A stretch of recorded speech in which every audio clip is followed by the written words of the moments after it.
Greetings to you, beloved ones. It is with much, much joy that we do come to you in this time. So we want to talk to you about what is valuable in life.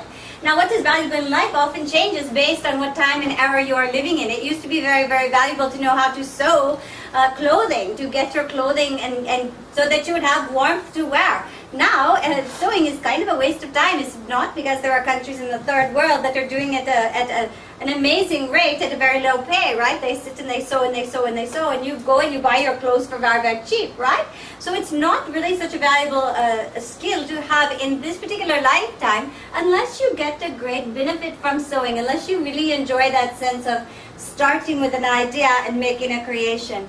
But you can see how it has become outdated. If you think of your mothers, your mother's mothers, your grandmothers, the knitting, sewing, cross-stitching, these types of activities were of great, great value. They brought beauty. You could create artwork for the walls. How often do you see a cross-stitch on a wall? Not very often. Now they have computer-generated artwork. Yes, it's very exciting. So what is the value is going to change, and if you don't change with it, if you don't keep moving with the energy of life, then what happens is you're valuing something that has lost value, and then there is an incongruency in how your energy is spent. So the one thing that will always have value is things of nature. You can go to a city and people are living in buildings, right? But for their recreation, they go to the country, they go to the sea, they go to the woods, right? That is where they get renewed. So Mother Nature is one of those things that really doesn't lose value, although people sometimes forget about the value of Mother Nature. But other things will change. You know, you used to know how to type. How many learned on a typewriter, right? But now you say to a child, they can't even imagine a typewriter where it has ink in there and ribbon, and it's so like confusing to them. Yes?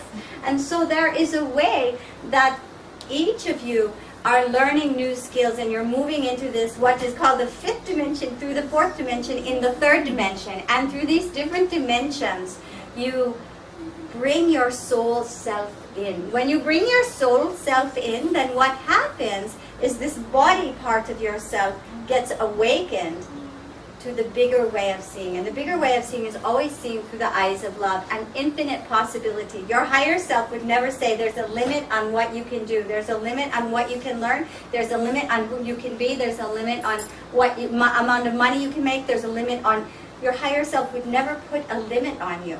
But some of you, just like credit cards have a spending limit, you only get this much money, and if you reach that limit, you're at it, right? Some of you put limits on yourself. I'm only going to allow this much love in. I'm only going to allow this much success in. I'm only going to allow this much, whatever it is, you know, the size of your house, the size of your education. So we want to say to you that your higher self really has a limitless access to everything that it is that you need. And you've got to up your limit on what it is that you want to receive in this time and say, well, I had my limit set at this, but now I really want to cash in and be more abundant, or be more in that flow of love. And love is such an interesting... there's so much talk about love. Yes, it's all this unconditional love and this... spiritual love and, all this talk about it, but how do you do it? How do you get to that place where I can just do it? I'm just being the love, right? Being the love instead of trying to get the love. It's really just about accepting yourself in the moment and accepting what is out there in the moment and not trying to change it. And this is one of the most difficult things.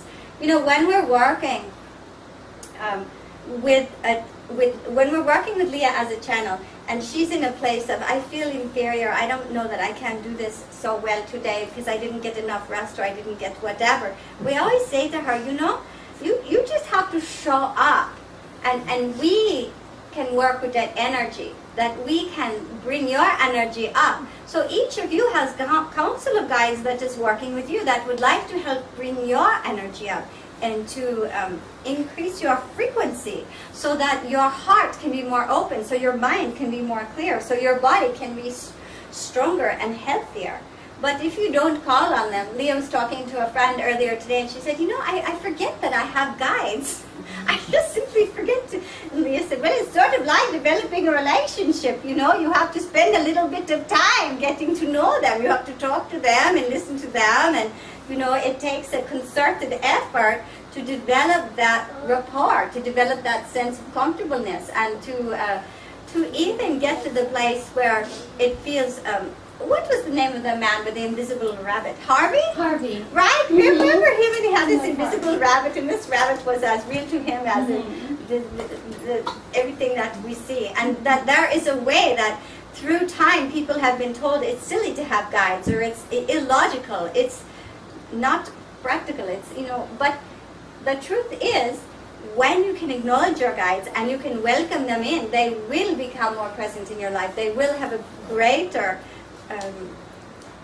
role in your life in helping you to make some very, very important decisions. And there is a way that you can then relax a little bit, that you're not just the one that is having to do all of the tasks of life, that there is some help. So if you're writing a book, you can have a writing guide. If you're working with healing somebody, you can have a healing guide. If you're working with creating new exciting recipes for a restaurant, you can bring that through. You can open to the infinite possibilities when you can open to your guides as well. Sometimes the help that comes is not just spiritual guides, it is also coming in the form of loved ones that have passed to the other side, whether they are animal, dog, cat, bird, horse, pet fish, doesn't really matter, that come and they wish to offer their support. And oftentimes, Liah has a dog that passed to the other side. She actually had to euthanize this dog, which was just one of the hardest things she has ever done in her entire life, was to watch the veterinarian put an injection in and to watch the pet's spirit lift up and out. And this particular dog, her name was Christabel, was very spunky and very lively dog.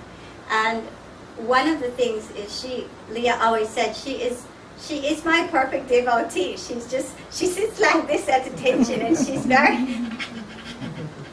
it didn't really matter how Liah was at any point in time. The dog always carried unconditional love for her. And Liah looks back at pictures and she says, that dog really loved me.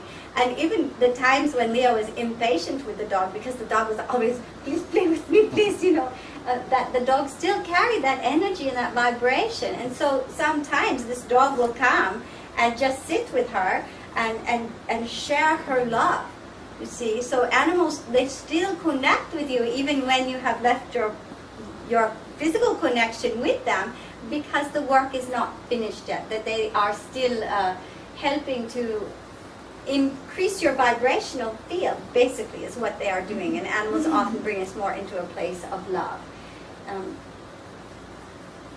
So what is valuable today? This is what we want you to look at in yourself. What is valuable in my life today?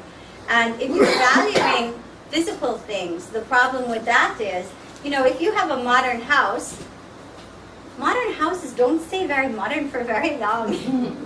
They have to be remodeled. They have to be changed. You have this type of vanity, and then it is this type, and then it is this type. So that isn't something to hold on to. If you have a certain clothing apparel, this is my modern, I value this, that changes as well. So there is a way of opening to what is of value today. And how can I live my life based on inner values, which some of them you can never let go of, the inner peace, the non-judgment, the acceptance, the connection. So we're going to share 3 P's with you today. prosperity, prestige, and persecution. These three P's are connected because whenever you're feeling persecuted, you're not feeling prosperous in some way. There's some sort of a victim mentality that is going on, and there is also a there's one more P. And privilege. That is the fourth P. All right. So we have 4 P's that we're working with. So when there is any sense of persecution, there is not a feeling of prosperity because you are feeling that you are the victim of something, situation, circumstance. When there is a feeling of that you are really feeling how privileged you are, and we don't mean this in an ego sense, but think about where you are living right now and your particular environment. There are people who have dirt floors and who are eating, food with worms and horrible, horrible situations all around the world, and you are living in a country that values humanity in some way, that you are given that privilege of living there. And yet some people say, but my place is so small, or my neighbor is so loud, or my whatever it happens to be, and you forget that you're actually living in a place of privilege, in a place of prosperity, in a place of could be a place of peace if you get to a place within yourself of peace. So these P's, the reason that we're bringing them up is because if you want to have peace, which is the 5th P, if you want to experience peace, you must always have gratitude for where you are and for that place of privilege in your life that you are experiencing, that you are alive. There are people on respirators right now who don't know if they're going to have their next breath, and they're frightened. They don't even know. There are people right now, in many different situations in the world who are frightened for their lives because of their spiritual beliefs or their situations that they are living in that are quite war-torn.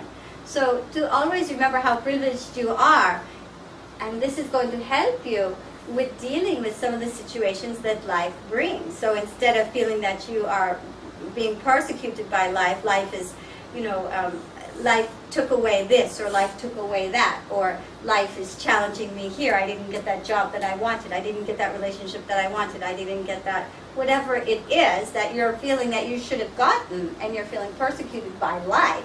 Just go back to that. I'm really privileged. I'm really privileged. That changes the whole perspective, and then you can begin to feel the peace that is in the moment, that is in the experience of right now. All right, so each of you within your own nature has an infinite well of love and has an infinite well of peace. And some of you tap into it like with a teeny tiny little straw, and others tap into it with a huge big hose, receiving that infinite love and peace. And what we want to encourage you with is taking a little time each day to feel the peace that is there, to feel the love that is there beneath the surface, to invite in your loved ones from the other dimensions who care about you, especially when you're having a hard time, to support you, to help to guide you on your path, that you are not alone. All right, so we are most delighted to be here with you. We'd be happy to answer any question that you would wish to ask in this time. How may we be of service to you, dear ones? Oh, yes.